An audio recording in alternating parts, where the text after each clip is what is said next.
सबको एक दिन मरना पड़ेगा, पड़ेगा नहीं? हाँ, अमर कोई नहीं है भैया। अमर कौन है जानते हो? अमर कौन है? शिव जी बताए हैं, सुनो वृकासुर अमर कौन है।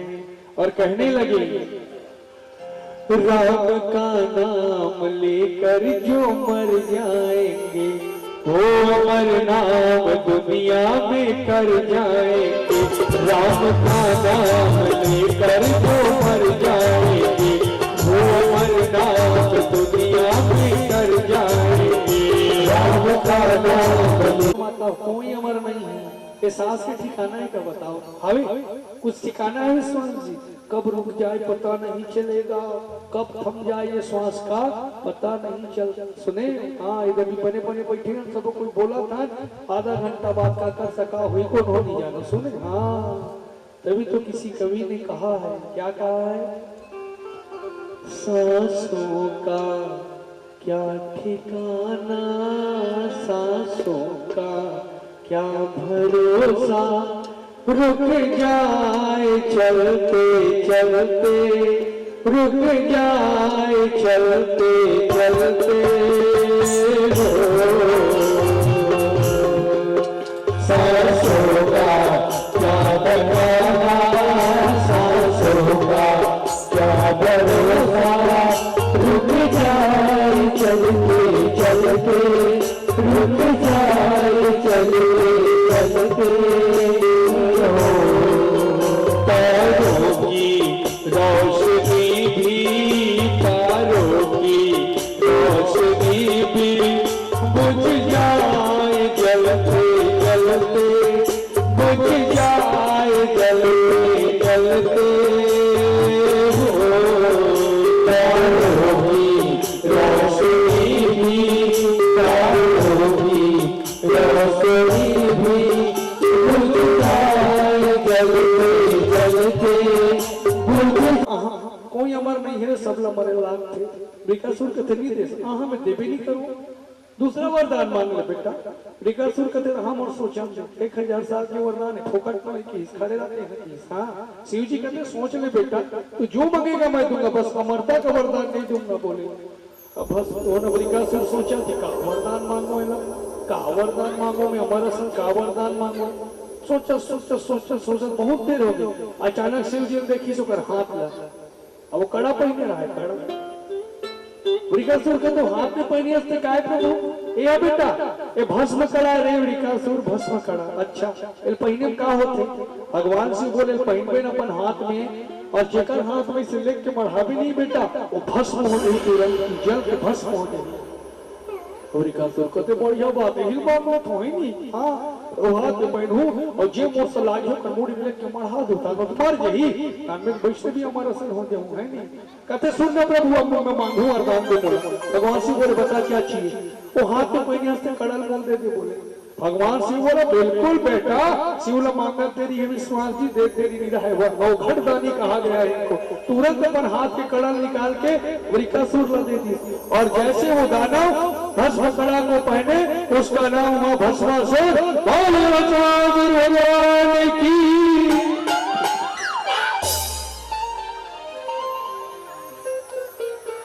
पहले बता दूंगा राक्षस से कही थे के जय जय भस्मासुर परिवार वाला बना। कौन कौन आखिर के भस्मासुर ला देखे बताओ? हाँ भैया परिवार वाला मतलब बुला लेते जी उतने पहले बताओ तो राक्षस अरे है ना। हाँ हमारे परिचित लोग आखिर मुंडेरी भस्मासुर ला देखे भस्मासुर बढ़िया माता हो वो अच्छा कथा सुना तो है नहीं। बढ़िया सुनना चाहिए, सबसे जय होना चाहिए है नहीं। राक्षस कहीं राय हमला का करना है, परिवार वाला जय भी जरूरी है ना भैया है नहीं। हाँ ओकर नाम का हो गए कड़ल पहनी तो भस्मासुर, और बढ़िया मोटा रहा है भस्मासुर, अच्छा छोटा रहा है क्यों दम दम ले रहा है एकदम भस्मासुर। हाँ और भस्मासुर भस्म कड़ल पहनी सब थे महादेव का दिखाए सही में भस्म हो ही नहीं हुई। भगवान शिव कहते हो ही रे मेरे हो कैसे नहीं हुई? अरे मेरा दिया हुआ है कैसे भस्म नहीं होगा? भस्मासुर कहते मुझे यकीन नहीं आते कि मैं प्रैक्टिकल करके पहले देखूंगी। हाँ ते मत जाती, आप यही खड़े रहो भोलेनाथ, मैं प्रैक्टिकल करके देखूंगा और अगर सही में भस्म होगा तब आप जाओगे, मैं जाने नहीं दूंगा। भगवान शिव फंस गए, कहते बेटा कोई नहीं खड़े रहो, पहले प्रैक्टिकल करूंगा।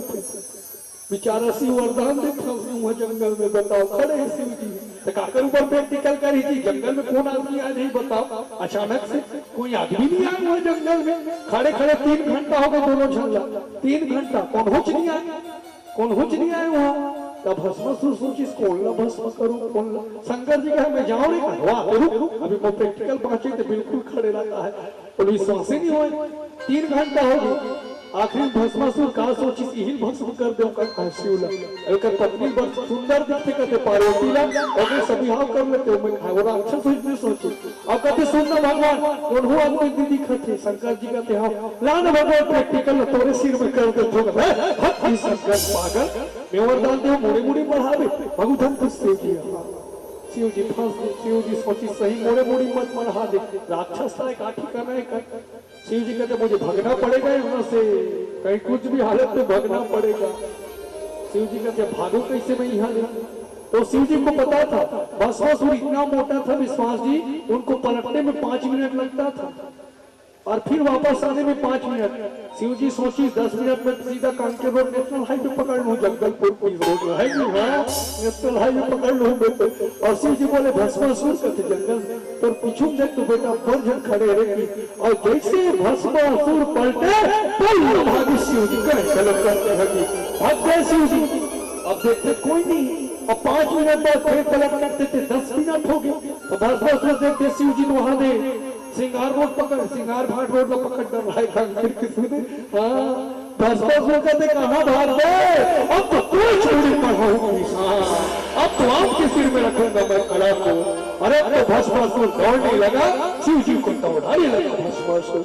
हाँ शिव जी आगे आगे पीछे पीछे भस्मासुर।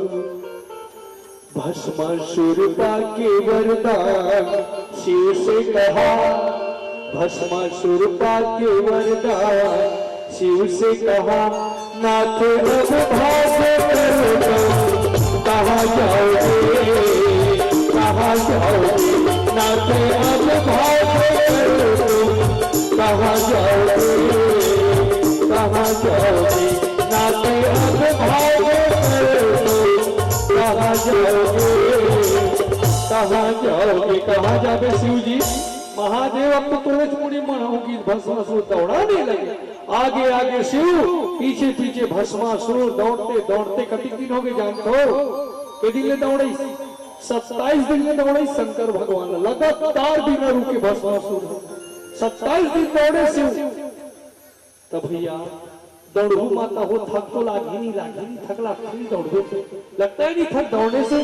हाँ इतिहास देखने जाते बाजार पार तक दौड़ के देखा तो समझ आ जाए पीछे लागी थक लगते नहीं। तो भगवान लगा कष्ट होगी जी, शिव जी के पूरा मारी मारी पीड़ाएं शुरू होगी, दर्द होगी शिव जी की मारी ला। हाँ भागत भागत शंकर जी दर्द शुरू होगी।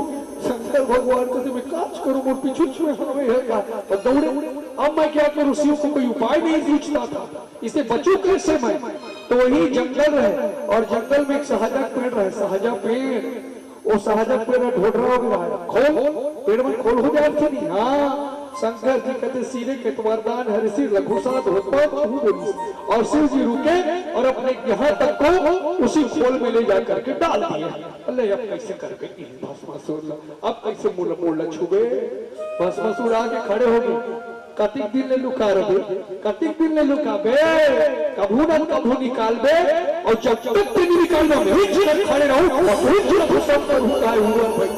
पीछू पड़ गया भगवान शिव के भस्मासुर, मैं तुझे भस्म करूं, एक और सोचे भस्म करूं और पार्वती समय भी हम कहूंगा भस्म, एक कॉन्फिडेंस हो रहा है। हाँ शिव जी सिर को डाल दी अपने वहां खोल में। तो प्यारे श्रोता समाज विश्वास जी शिव को उस खोल में अपने सिर को डाले कितना दिन हो गया जानते हो, 1 साल हो गया। 1 साल बीत के माता को कि 5 मिनट एक आध तन खोल में तो सिर लगा के देखते पता चल जाएगा किच लखी से हाथ पे तेला। और बताओ तो 1 साल हो गई, शंकर जी कष्ट हो गए, शिव को महादेव को कष्ट हो गया। और जब जब जीवन में कष्ट हो तो अपने इष्ट को ध्यान करना चाहिए, है ना। कभी भी आप लोगों के जीवन में कोई कष्ट आता है प्यारे श्रोता समाज, तो अपने इष्ट को ध्यान किया करो। इष्ट ही कष्ट को दूर करते हैं। सबके इष्ट है ना, सबके इष्ट देवता है नहीं। हाँ, किसी के राम है, किसी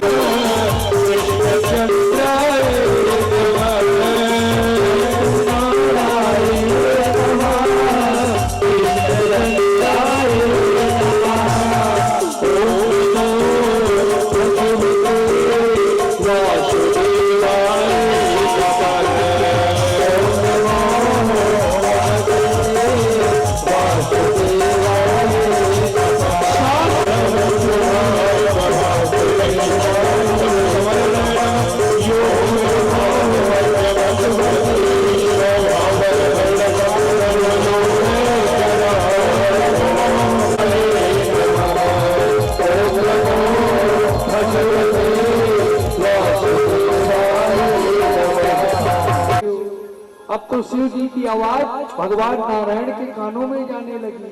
भगवान नारायण शिव जी कहते पक्का फंसे कहूँ कर मोला बोला होते, और मैं कहीं इसने आज दूसरी बार मोहिनी अवतार धारण किया, देवता ताली बजा करके भगवान का ध्यान किया और पुष्पों की वर्षा करने लगे।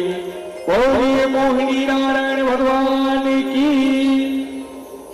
मोहिनी अवतार भगवान, इतना सुंदर स्त्री बने भगवान, है ना। मैंने पहले ही बताया, इनके जैसा सुंदर स्त्री ना कोई था, ना कोई है, ना भविष्य में कोई होने वाला है। ये भगवान का सबसे सुंदर अवतार स्त्री रूप में थे, है ना। हाँ, पीला साड़ी पहने थे भगवान, साड़ी पीला कलर के, है ना। जांघ तक भगवान का बाल तक बेनी गाते थे भगवान, होठ में लालिमा तक भगवान का, हाथों में मेहंदी लगाए थे, कजरारे नैन भगवान के काजल, है ना। हाँ, नाक में कान में सुंदर आभूषण, गले में आभूषण पहने थे भगवान नारायण। और अब तो भगवान छम छम चलने लगे हैं। और कहाँ उतरे? जहाँ वो भस्मासुर और शिव जी थे उनके बीच में भगवान छनाते हुए उतरे थे पायल बजा करके। भस्मासुर देखिए भगवान को, मोहिनी को, ओह रे सुंदर, ओह रे सुंदर, ओह रे सुंदर, सुंदर सुंदर में भुला के भगवान ने देखी भस्मासुर का ना, बाप रे पर सुंदर ही। और काशो जी बताओ, ये शिव जी पत्नी हुई, मुलंदारा जी बता रही, अमृत पत्नी हुई, पार्वती हुई, अब बड़े सुंदर दिखा थे। हाँ, अमृत पत्नी हुई। अब भस्मासुर का की बताओ, अगर बधे क्या बोलती तू की भगवान, चुपचाप रहती भगवान, बोला के कुछ नहीं की भगवान। हाँ, भस्मासुर का देश सुंदरी क्या है, मुझे तुमसे प्रेम हो गया है सुंदरी भगवान। हाँ, भगवान कहते तो मुंह खाना देख ले क्या कब अभिमुख कर बताएगा, बोला कि इससे ही खेला। हाँ, मैं किसी से विवाह नहीं करती, मैं हमेशा नहीं रहती हूँ। भस्मासुर कहा भगवान अपनी माया से रिझाने लगी उस राक्षस को। हाँ हाँ, भस्मासुर कथे भगवान बोले देख भस्मासुर, अगर मेरे को पाना है ना तो मेरी कुछ शर्त मानना पड़ेगा। शर्त? हाँ। भस्मासुर कहते सुंदरी मुझे तुम्हारा हर शर्त मंजूर है, कहो तो मैं तुम्हारे लिए आकाश से तारे तोड़ के ला दूंगा। भस्मासुर उसने कभी नहीं शुरू उसने कभी नहीं बता, कहो तो तुम्हारे लिए आकाश से तारे तोड़ के ला दूं, पत्थर तोड़ के ला दूं। है शुरू कहते भाई बिहार में बात नहीं कहा कोई नहीं विश्वास जी, शुरू बोल देते हवा पत्थरों तारा तोड़ रही जाके शुरू में सुंदरी पाएगा। हाँ, ये डायलॉग हमारी देते भस्मासुर कहा तो तुम्हारे लिए तारे तोड़ के ला दो। भगवान कहते तारा वाला भी चाहिए भस्मासुर, तो नाचे लाते नहीं बताती नहीं आया तो नहीं करूंगा उसका विवाह की भगवान। हाँ, मैं उसी से विवाह करूंगी भस्मासुर, इसको नाचने आना चाहिए। हाँ, तो भस्मासुर काला नाचे रही मोटा आदमी कहा नाचे लाते बताओ, आधे का मोटा वाला नाचे आथे नहीं आया नाचे करो गीत भदे भदे वही ऐसे वाला नहीं आया भैया, मोटा वाला नाचे और पतला वाला वही नाच लेते हैं नहीं उछल उछल के, मोटा बन नहीं सके हम तो धरती करू हो गया। योगा करो मोटापा आ गया है तो हाँ योगा करे तो भस्मासुर कहते मुंह लंबी आए सुंदरी नाचेला। भगवान कहते मुंह पहली सर तक ते कर गए मैं तो सब बिहाव निकल जा। और सुंदरी माइक चक्कर में माता हो और भस्मासुर नहीं अपन हाथ के कड़ा भुला भगवान शंकर भूला कि भैया मोहनी पाए अब वो भूल ही कि हाथ में कड़ा पहने हो याद ही नहीं से सुने सुंदरी माइक चक्कर में भस्मासुर कहते सुन न मोहिनी और मैं नाचे सीख जाऊंगा। भगवान कहते बिल्कुल भी हाथ कर लो मैं तो आराम से कर लूं। भस्मासुर कहते जैसी तैयारी की भगवान कहते सुन न सुंदरी में कहाँ सीखे जाऊँ तो लब्बी पाना है बोले तब भी हाथ करना है एक काम कर मोर सिखा दे में नाचे। भगवान कहते 2 मिनट के काम में मोर तो सिखाए के वो पेड़ में देखा था बड़ी डाले तेरे शंकर जी वो बढ़िया नाचते काशिव जी तांडव नृत्य करते थे वो बढ़िया नाचते चले न सुंदरी तो पाए बमी नाचल घनुक सीख जाऊं बोले। भगवान बोले ठीक है सीख जाओगे सीख लो लेकिन सुनो कैसे नाचना है मैं जैसे करूंगी वैसे तुम भी करना। मैं ऐसे करके नाचूंगी तुम भी ऐसी नाचना। मैं ऐसे करूंगी तुम ऐसे करना। मैं ऐसे करूंगी ऐसे। मैं दोनों कमर में हाथ डालूंगी तुम भी डालना। सेम मैं नाचूंगी वैसे नाचना। भस्मासुर का तो बिल्कुल सुंदरी पाए आदमी कहानी करे है नहीं। हाँ बिल्कुल हाथ के कड़ा भुला के शंकर भगवान ने भुला के भस्मासुर अब तो भगवान मोहिनी भस्मासुर को नचाने लगे। तैयार हो जाओ भस्मासुर। और अब तो भगवान जंगल में भस्मासुर के साथ नाचने लगे। वृषभान सुता प्रकटे जग में वृषभान सुता प्रकटे जग में नचता हमारी सुरी नाचता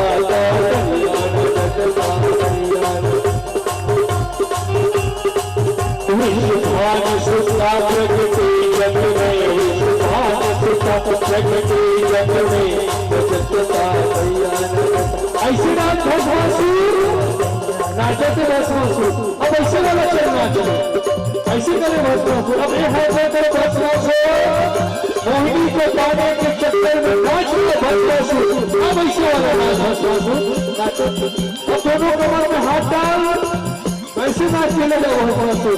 अब ऐसे वाला नाच भस्मासुर नाच रहा है भस्मासुर है ना। अब पीछे मुड़ जाओ भस्मासुर पीछे मुड़ जाते थे नाच भस्मासुर। अब तो भगवान बोले आगे आगे भस्मासुर।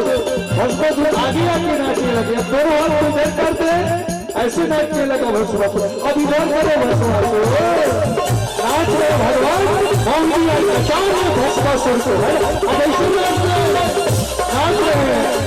अब तो भगवान मोहिनी बोले भस्मासुर अब ऐसे वाला नाच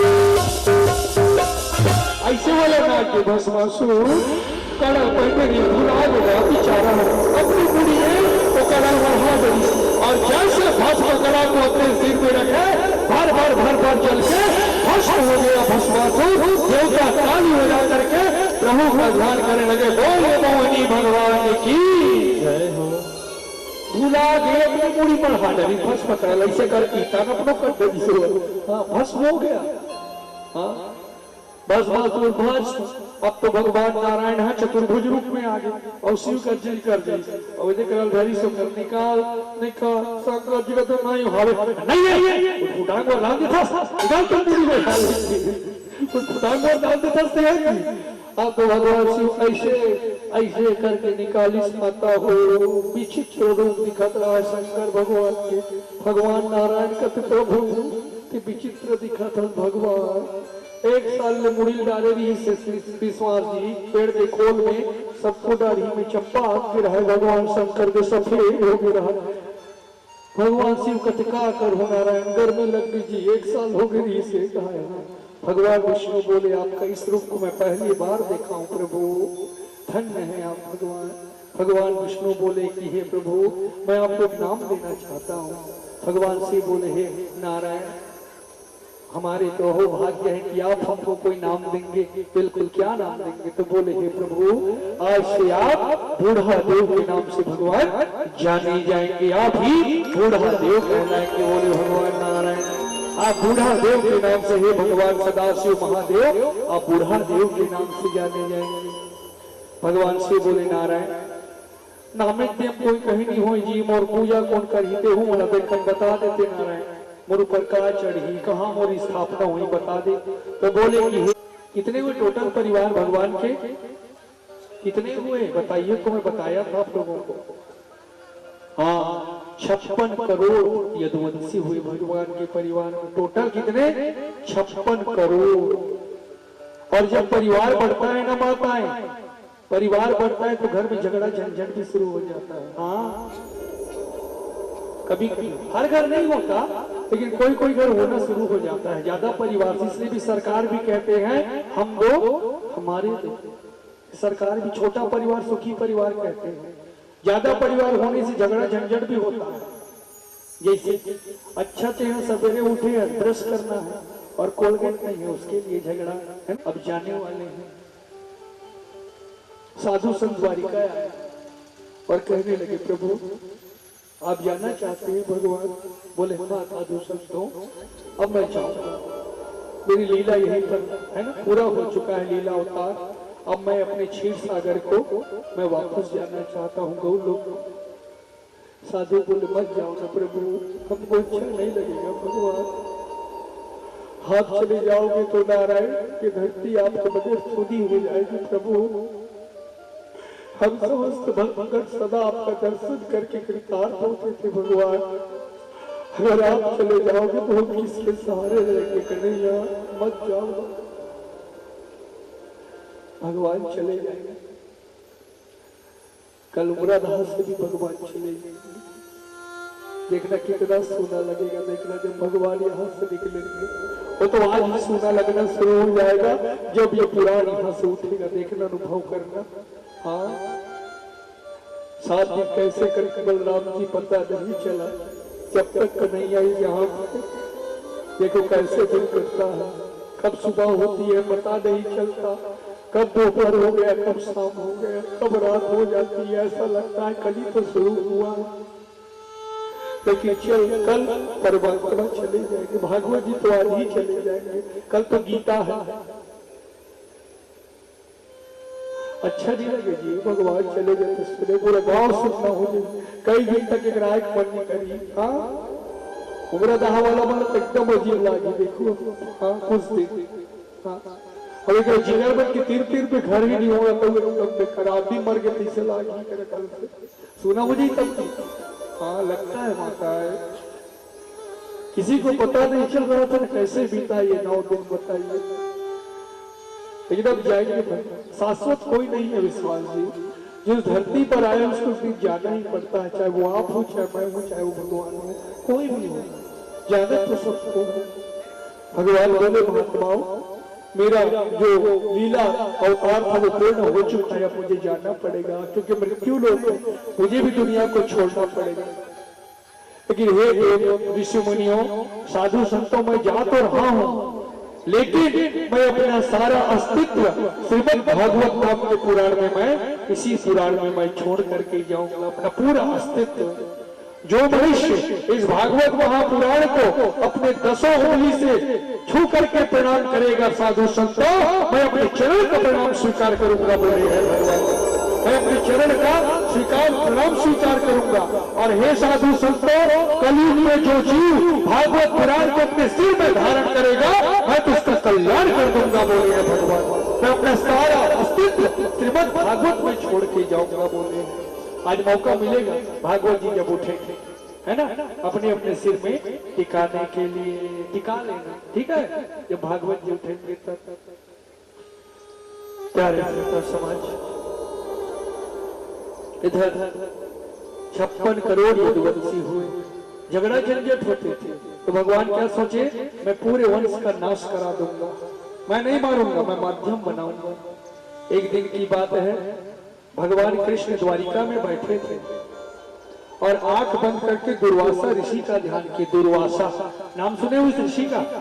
दुर्वासा का ये सबसे खतरनाक ऋषि है, क्रोधी ऋषि है। ये पल पल में किसी को श्राप दे देता, इसका नाम था दुर्वासा। ये गांव में नहीं रहा, जंगल में रहा। क्रोधी थे एकदम। वही भगवान कृष्ण ध्यान करी, बोले दुर्वासा। दुर्वासा बोले हाँ प्रभु, बहुत दिन हो गया आप द्वारिका नहीं आए हैं। दुर्वासा एक आध दिन द्वारिका आइए ना, हमारे ना द्वारिका के पीछे बरगद का पेड़ है दुर्वासा, वहां आकर के आप भगवान की तपस्या कीजिए। बोले बिल्कुल प्रभु मैं आऊंगा। अब तो दुर्वासा ऋषि द्वारिका आने लगे। द्वारिका, और द्वारिका में कहाँ आए? बरगद पेड़ के, द्वारिका के है ना बरगद पेड़ के पीछे में दुर्वासा, और आकर के अखंड तपस्या करने लगे, भगवान कृष्ण का ध्यान करने लगे दुर्वासा। द्वारिका में आकर भगवान बुलाए थे अपने नगरी मुनि को। देखिए भगवान कैसे नष्ट कराए अपने परिवार को, दुर्वासा को बुला। दुर्वासा गए, भगवान का ध्यान कर रहे थे दुर्वासा ऋषि। एक दिन की बात है, भगवान का जो पुत्र था है ना सांब, भगवान के पुत्र का क्या नाम है? सांब। किसका बेटा है? ये जामवती का बेटा है सांब। और भगवान के नाती जिसका नाम था अनिरुद्ध, ये दोनों खेल रहे थे वहीं पर द्वारिका में, दोनों बच्चे खेल रहे थे। अचानक इन दोनों ने दुर्वासा ऋषि को देखा, तो दोनों बच्चे सोचे ये साधु बाबा है, सही बाबा है कि ढोंगी बाबा है, चलो पता करते हैं। और क्या किए? जो अनिरुद्ध था, जो सांब था, वो स्त्री बन गई। सांब भगवान की बेटा स्त्री बन गई, और भगवान के नातिनों का पति बन गई पुरुष, और गर्भवती महिला बन गई सांब। मतलब कपड़ा पड़ा अपन गर्भ में पेट में डाली और गर्भवती माता बन गए, और दुर्वासा ऋषि के पास गए और अनिरुद्ध कहने लगे ऋषि राज को प्रणाम हो। दुर्वासा बोले अच्छा रहो बेटा। कैसे? अनिरुद्ध बोले महाराज ये मेरी पत्नी है।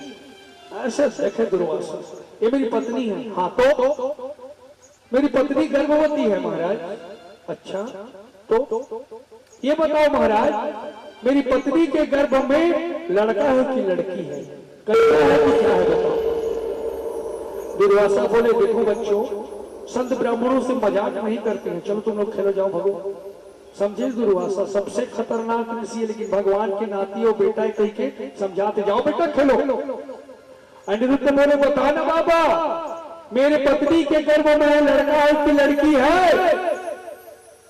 फिर भी दुर्वासा की जाओ बेटा खेलो रे, मजाक मत करो। अनिरुद्ध कहने लगा वैसे तेनी जाना ढोंगी बाबा। उसी समय दुर्वासा का आंख लाल होने लगा और थोड़े बताओ इसके गर्भ में क्या है? इसके गर्भ में मूसल है, और उसी मूसल से 56 करोड़ वंशियों का सफल विनाश हो जाएगा। जाओ मेरा साथ है, तुम लोगों को बोलो जाओ।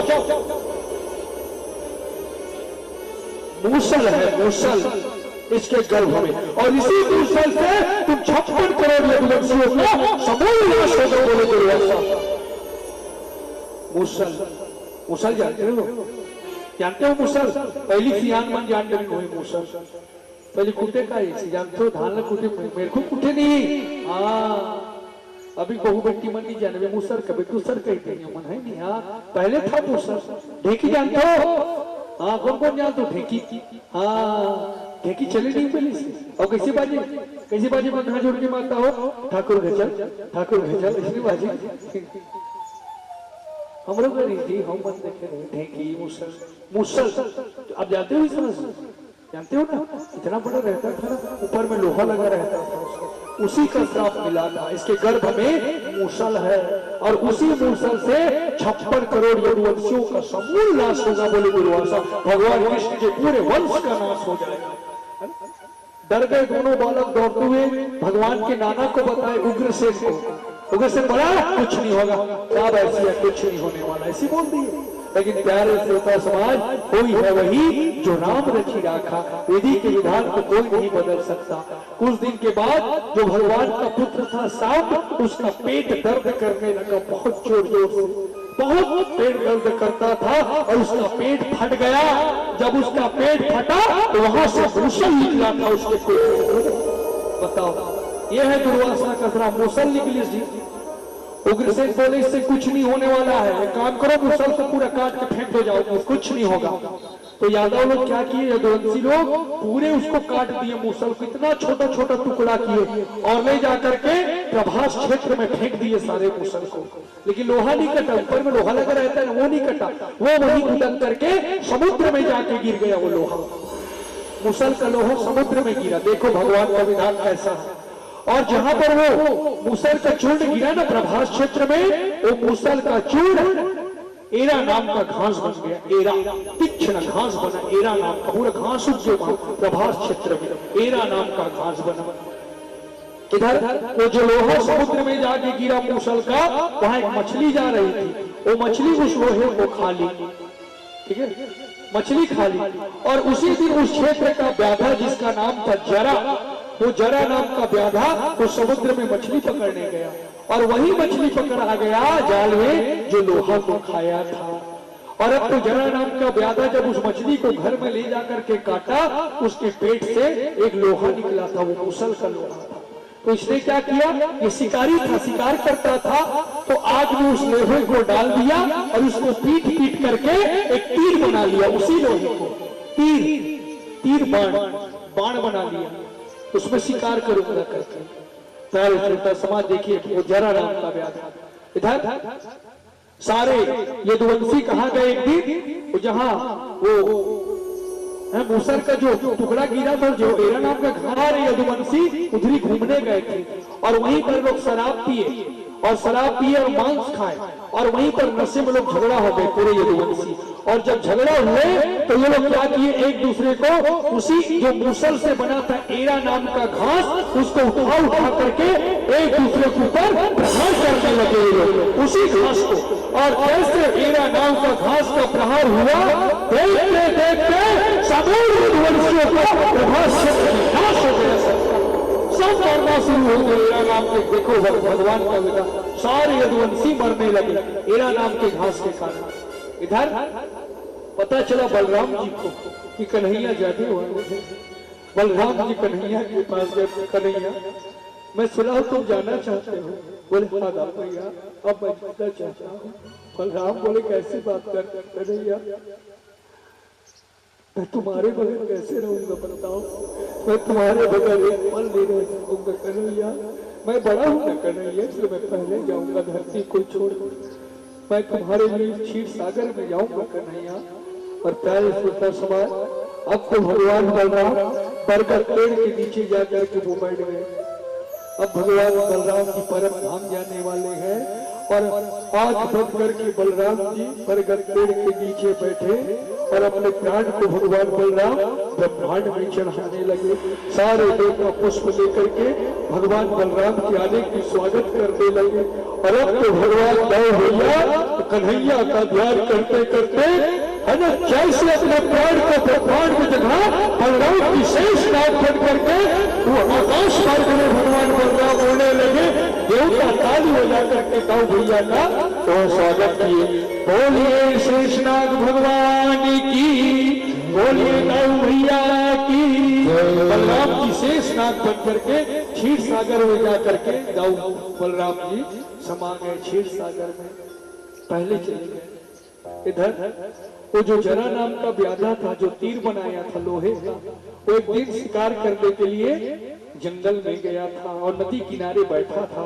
कोई हिरण पानी पीने आएगा तो उसको मैं मारूंगा, तो उसी तीर को पकड़ के बैठा था, लोहा लगे वाला है। और उसी दिन भगवान श्री कृष्ण उसी जंगल में जाकर के नदी के उस पार कदम के पेड़ पे बैठ के भगवान बंसी बजा रहे थे कृष्ण जी। और अब तो जरा नाम का व्याधा उस जंगल में आया, उस पार भगवान कृष्ण थे, इस पार वो जरा नाम का व्याधा बैठा था। कोई हिरण पानी पीने आए तो मैं इसके ऊपर बाण मारूंगा, वही लोहा लगे वाला बाण मूसल का। देखिए भगवान का विधान है ना। और अब तो भगवान कृष्ण जब बंसी बजा रहे थे तो भगवान का जो अंगूठा था पांव का वो हिल रहा था, तो जरा को दूर से लगा वो हिरण का कान है करके, और वो हिरण का कान समझकर कुछ बाण को जोर से खींचा और ऐसे बाण को छोड़ा, वो बाण चलते हुए गया और भगवान के पांव में जाके ऐसे गया, खड़ाक से भगवान धरती पर आकर गिर गए, पूरा लहू लुहान हो गए। भगवान कृष्ण चंद्र जी धरती पे गिर गए। जरा नाम का व्याधा दौड़ते हुए आए, बोला प्रभु हे द्वारिकाधीश, मुझसे गलती हो, अपराध हो गया प्रभु, मुझे क्षमा कर दो भगवान, मैं तो हिरण के कान समझ करके बाण छोड़ा था प्रभु, आपको लग गया, मैं पापी हूँ भगवान, क्षमा कर दो। भगवान बोले जरा इसमें तेरी गलती नहीं है, इस दुनिया में जो होता है मेरी मर्जी से होता है, तुझे नहीं पता भैया तू कौन है, तुझे याद नहीं है तो कौन है, लगता है तू त्रेता युग का बाली है। तू सुने ये जरा कौन है, बाली है, और मैं कौन हूँ तुझे पता है? मैं त्रेता युग का रामचंद्र हूँ। तुझे नहीं पता, जब तू त्रेता युग में बाली था तो एक दिन मैंने भी तुझे छूट के मारा था बाली, याद है? सुग्रीव के लिए तो तूने मुझे कहा था मैं बैरी सुग्रीव प्यारा, तो राम ही तुमने मारा। राम तूने मुझे क्यों मारा? सुग्रीव तो मित्र हो गए, मैं तो दुश्मन हो गए, मैं तो क्या बिगाड़ रहे हो राम? तो कोई दुश्मन ही नहीं इसका, टेका बरबर मारे। तो भगवान बोले थे पुत्र वधु भगनी सुतनारी, है ना, जो अपने पुत्र के पत्नी के ऊपर, है ना, अपने बहन के ऊपर और अपने भाई की पत्नी के ऊपर बुरी दृष्टि डाल रहा है, उसको मारने में कोई दोष नहीं है बोले भगवान। इसलिए मैं तुझे मारा था बोले भगवान राम, क्योंकि तूने सुग्रीव के पत्नी के ऊपर कुदृष्टि डाला था। डाले नहीं समझ भाई बोले, इसलिए मैंने तुझे मारा। भगवान राम बोले थे, बोले राम तूने मुझे मारा ना छुप करके, मैं भी तुझे छुप करके एक दिन मारूंगा। भगवान बोले तथास्तु बाली, मैं तैयार रहूंगा, लेकिन इस जन्म में नहीं, जब मैं द्वापर में कृष्ण बन के आऊंगा तब आ जाना मुझे मारने के लिए, मैं इंतजार करूंगा बोले। और यही भगवान राम आज कृष्ण बने हैं और यही बाली आज जरा बन करके बाण चलाएंगे उनके ऊपर। भगवान किसी का उधारी नहीं रखे थे, विश्वास जी जाने से पहले सबका हिसाब किताब चुकता करके गए थे कृष्ण जी यहाँ सुन। हाँ यही बाली है वो, फिर भी बहुत रोया था, जरा मुझसे पाप हो गया प्रभु। भगवान बोले जरा इसमें तेरे को पाप नहीं होगा, ये मेरी मर्जी है, मेरा विधान है, इस दुनिया में जो होता है मेरी मर्जी से होता है। उसी समय दारू, भगवान की रथ चलाने वाले दारू और उद्धव जी दौड़ते हुए आए। बोले कन्हैया क्या हाल बना लिया है प्रभु, खूना खून हो गए थे भगवान। बोले उद्धव अब मेरे जाने का समय आ गया, मैं अब जाऊंगा उद्धव धरती को छोड़। हे उद्धव मेरे जाने के बाद मेरी माता पिता को समझाना, मेरे रानियों को समझाना, वो लोग दुखी नहीं है, अर्जुन को भी समझाना, अब मैं जाऊंगा। दारू हाथ चले जाओगे कन्हैया तो मैं किसका रथ चलाऊंगा प्रभु, नहीं जी पाऊंगा भगवान, मत जाओ। बोले नहीं दारू, जो इस दुनिया में जन्म लिया है दारू को उसको मरना पड़ता है, मेरी भी लीला समाप्त हो चुकी है, अब मैं जाऊंगा। बोले उद्धव जब मैं प्राण त्याग दूंगा उद्धव तो मेरे शरीर का अंतिम संस्कार कर देना, तुम दोनों दाह संस्कार करना, लेकिन मेरा पूरा शरीर नहीं जलेगा उद्धव, मेरे हृदय बच जाएगा, मेरा हृदय बचेगा। और जब मेरा हृदय बचेगा तो तुम दोनों उसको उड़ीसा ले जाना और वहां जगन्नाथ का मंदिर है, वही जो लकड़ी का मूर्ति बनेगा उसी मूर्ति में मेरे हृदय को ले जाकर के तुम लगा देना। मैं कलयुग में 10,000 साल उड़ीसा के उस जगन्नाथ मंदिर में मैं वास करूंगा उद्धव, बस तुम दोनों इतना करते हैं। बोले नहीं कन्हैया मत जाओ न प्रभु, सारे धरतीवासी ऋषि मुनि सप्तगण भगवान को देख के रो रहे थे, आज जाने वाले हैं भगवान। अब तो भगवान बोले अच्छा रहो दारू, अब मैं चलता हूँ। सारे देवता पुष्प लेकर के भगवान के स्वागत की तैयारी कर रहे हैं, चारों तरफ गंधर्व को डुबी बजाने लगे, अप्सराएं नृत्य करने लगी, भगवान का आगमन हो रहा था। और प्यारे समाज अब तो भगवान द्वारिकाधीश अपने प्राण को ब्रह्मांड में चढ़ाए और आज भगवान राधा राम भगवान चतुर्भुज रूप धारण करके भगवान प्रभु अंतर वैकुंठ लोक की ओर जाने लगे। देवता ताली बजा करके प्रभु का ध्यान करने लगे। बोले द्वारिकाधीश भगवान की, सारे देवता भगवान की स्तुति करने लगे। श्री कृष्ण गोविंद हरे मुरारी, हे नाथ नारायण वासुदेव, कृष्ण गोविंद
विश्वास जी चतुर्भुज रूप धारण करके हमारे प्यारे कन्हैया भगवान श्रीमन नारायण में जाकर के भगवान है ना समाहित हो गए भगवान विष्णु जी में। इधर पता चला भगवान की 16,000 रानियों को तो रो करके व्याकुल हो गई और भगवान की सभी रानी जलती हुई चिता में बैठ करके सभी माताएं सती हो गई। पता चला वसुदेव देवकी को तो लोग बेहोश रोते रोते बेहोश होकर के प्राण त्याग दिए है ना। भगवान की विरह में सभी लोग अपना अपना प्राण त्यागने लगे। पता चला अर्जुन रो रहे थे, अर्जुन का पूरा हाथ हो गया। सारे पांडव हिमालय में जाकर के वो लोग भी भगवान के वियोग में लिप्त हो गए सभी जाकर के। इधर उद्धव और मारुत ने भगवान का अंतिम संस्कार किए दोनों ने। तो जब भगवान के शरीर को जलाया गया, अंतिम संस्कार किया गया, तो भगवान ने बोला था वही हुआ। भगवान का पूरा शरीर नहीं जले माताएं है ना, पूरा शरीर कान्हा जी का नहीं जला, थोड़ा सा हृदय बच गया यहाँ है ना। हाँ ये भगवान के जाने का दुख। हाँ लगता है भैया जिसके साथ हम 9 दिन रहे 7 दिन रहे वो हमारे कान्हा जी आज भागवत से परम धाम चले गए। थोड़ी देर में ये पुराण भी अब जाने वाले हैं भागवत में। इसलिए कहते हैं ये लोग ना, मैं बताऊं आप लोगों को, ये जो माताएं हमें 7 दिन में लोगों को समझ गया ये वो दुनिया से प्रेम नहीं करते, ठाकुर जी से प्रेम करते हैं। भगवान बताओ जितने गाली तो आपको ये राधे राधे ही कहेंगे। हाँ 3-3 4-4 साल वृंदावन में बिता के आए हैं भगवान, ये भगवान के लिए प्रेम है ना। हाँ इसलिए माताएं करना है तो भगवान से प्रेम करो। सुने हाँ भगवान के लिए प्रेम बनाइए अपने जीवन में हमारे कान्हा जी के लिए। हाँ ऐसा है प्रेम हमको भी लगता है। जगन्नाथपुरी के मंदिर का छाव धरती पर नहीं आता आज भी है ना। आज भी जगन्नाथपुरी के मंदिर के ऊपर से कोई पक्षी नहीं उड़ता, कोई चिड़िया नहीं उड़ता, कोई हवाई जहाज नहीं उड़ सकता। सुन हाँ आज भी वहाँ भगवान अपने रहने का सबूत देते हैं। साहू लोगों की है ना, साहू भैया लोगों की जो इष्ट अधिष्ठात्री देवी है कर्मा माता, ये कर्मा माता कब की है? ये कलयुग की है, ये कोई द्वापर की नहीं है, ये कलयुग की माता है कर्मा माता। ये जगन्नाथ से कृष्ण से प्रेम करती थी। एक दिन कर्मा माता भगवान के प्रेम के लिए खिचड़ी बना करके गई थी जगन्नाथ के मंदिर में। लेकिन मैंने कहा बड़े बड़े धाम में जाओगे ना पुजारी पंडा परेशान करते हैं जाने के बाद वहां सुने। तो जब कर्मा माता भगवान के पास खिचड़ी लेके गई तो पुजारी लोग उसको गाली देकर बाहर कर दे। बोले मैं अपने ठाकुर को खिचड़ी खिलाने आई हूँ। बोले तेरे हाथ से थोड़ी खाएंगे भगवान खिचड़ी, तो भाग करके कर्मा माता को वहां से भगा दिए। और अब तो कर्मा माता जगन्नाथपुरी के मंदिर की सीढ़ी में बैठ कर रोई थी। अभी कलयुग की बात बता रहा हूँ आप लोगों को, रोई थी कर्मा माता है कन्हैया मैं तो आपके लिए खिचड़ी लाई थी प्रभु इतने प्रेम से, लेकिन ये पुजारी लोग मुझे बाहर निकाल दिए। भगवान इतना प्रेम से खिचड़ी लाई हूँ, आओ ना मेरे कन्हैया। और प्यारे श्रोता समाज कर्मा माता के करुण पुकार को सुन करके भगवान मंदिर को छोड़ के निकले थे बाल रूप में, और आकर के माता कर्मा के गोद में बैठ के बोले माँ चलो मुझे खिचड़ी खवाओ मैं आ गया हूँ। और आज वही भक्त कर्मा माता ने अपने वहां से स्वयं श्री कृष्ण जी को खिचड़ी खिला करके अपना नाम अमर कर दिए। बोलिए भक्त कर्मा माता की जय। जो आज साहू भैया लोगों की है ना इष्ट देवी है, अधिष्ठात्री देवी है। सुने ये कलयुग की घटना है वहां की मंदिर की, इसलिए माताएं जाकर देखना। आज भी हमारे जगन्नाथ वही रहते, हमारे कान्हा जी उड़ीसा में। और यहाँ से ज्यादा दूर तो है नहीं जगन्नाथपुरी है ना, हमारे बस्तर से एकदम नजदीक है जगन्नाथपुरी। इस तरह भगवान ठाकुर भला विराजोगी उड़ीसा जगन्नाथपुरी में भला विराजो।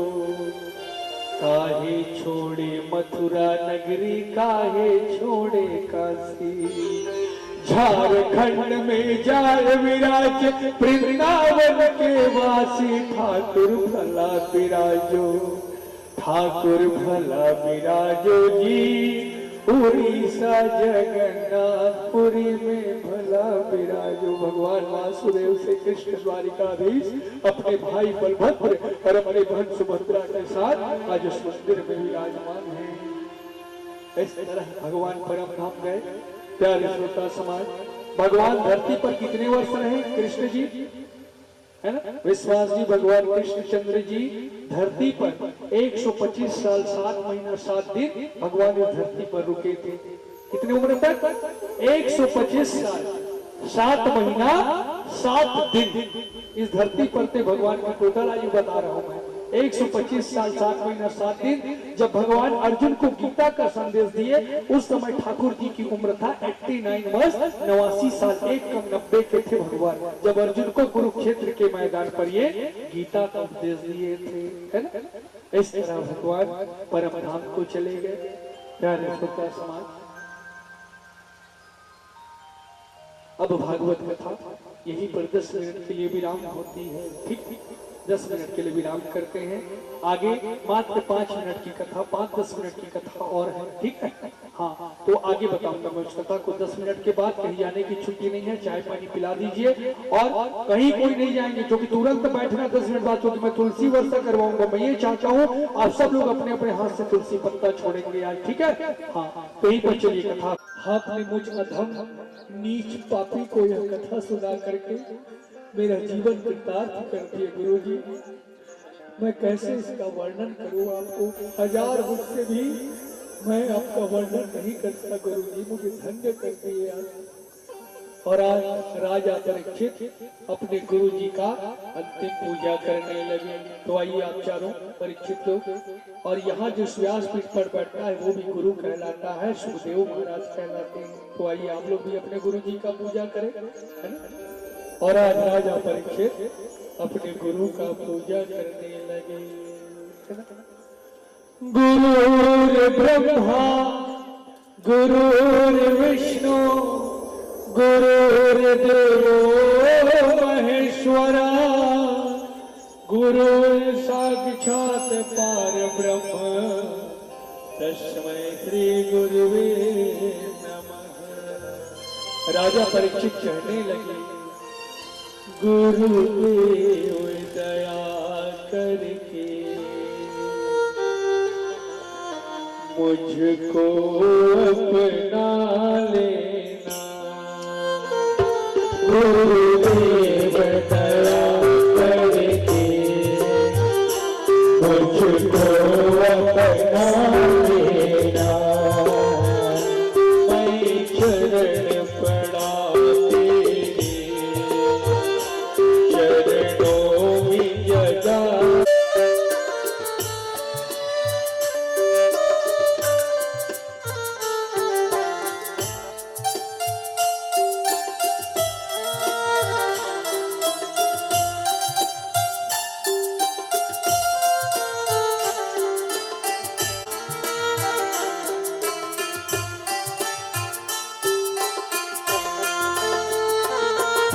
सुखी सागर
शरद ऋतु महामंगल प्रदे मासा नाम मासोत्तमे पौष मासे शुक्ल पक्षे त्रयोदशी याम तिथव अमुक वासरे शनिवार वासरे अमुक गोत्र गोत्र का उच्चारण करें आप लोग। अमुक गोत्र उत्पन्न हो हम नाम अपने अपने नाम को उच्चारण करो। अमुक नामस्य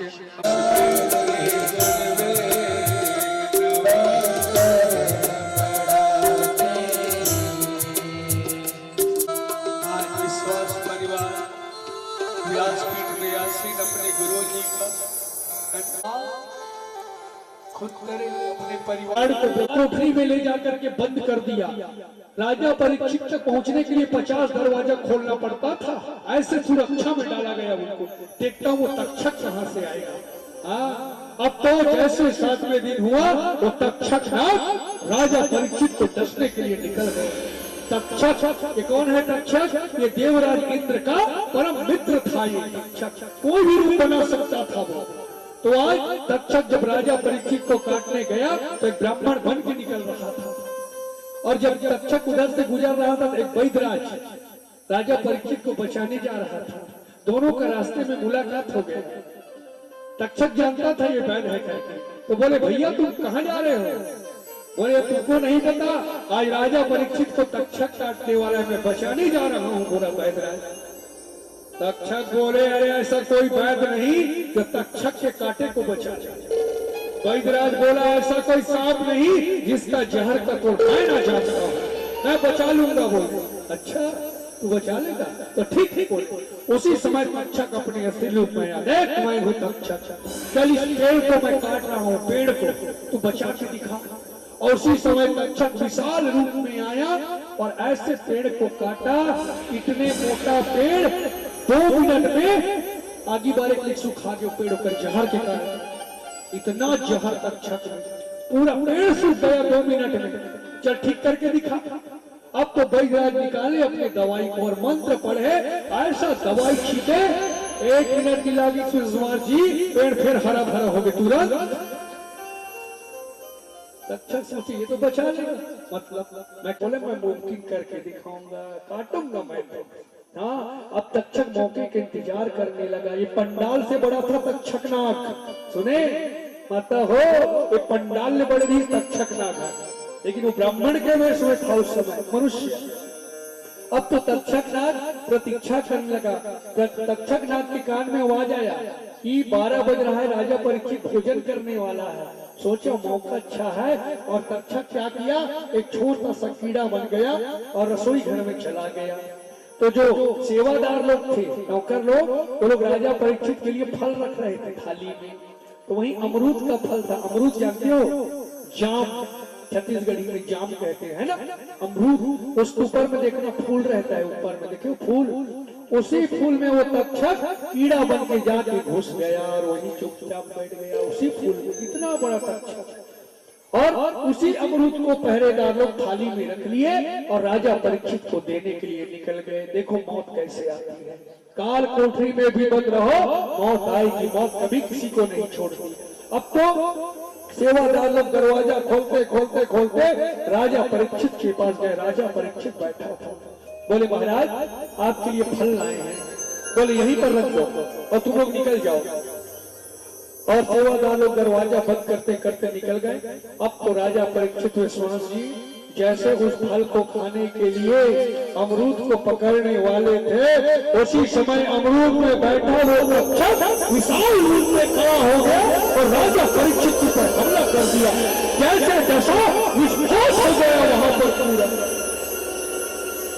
कुछ नहीं बचा राजा परीक्षित का, विस्फोट हो गया पूरा। इतना जहर तक्षक में, और तक्षक कीड़ा बन के वहां से निकल गया। भग गया तक्षक। राजा परीक्षित इस तरह परम धाम को प्रस्थान किए। गौ लोग चले गए। आप तो सिद्ध होना था ना। अब जन्मेजय बोले मेरे पुत्र को मारने वाले तक्षक, अब मैं तुझे जिंदा नहीं छोड़ूंगा। तूने मेरे पिता को मारा, अब मैं तुझे मारूंगा। और इसने सर्प यज्ञ किया। बाद में सर्प यज्ञ और बड़े बड़े ब्राह्मणों को बुलाया। बताओ जिस दुनिया में जितने भी सांप हैं मैं सबको मार डालूंगा। अच्छी बात है, एक सांप के कारण सबको मारना। तो बड़े बड़े ब्राह्मण लोग ना सब सांप का नाम लेते थे, तो इतने इतने सांप लोग आके आग में गिरते जाते थे और सब जल जल के मर रहे थे।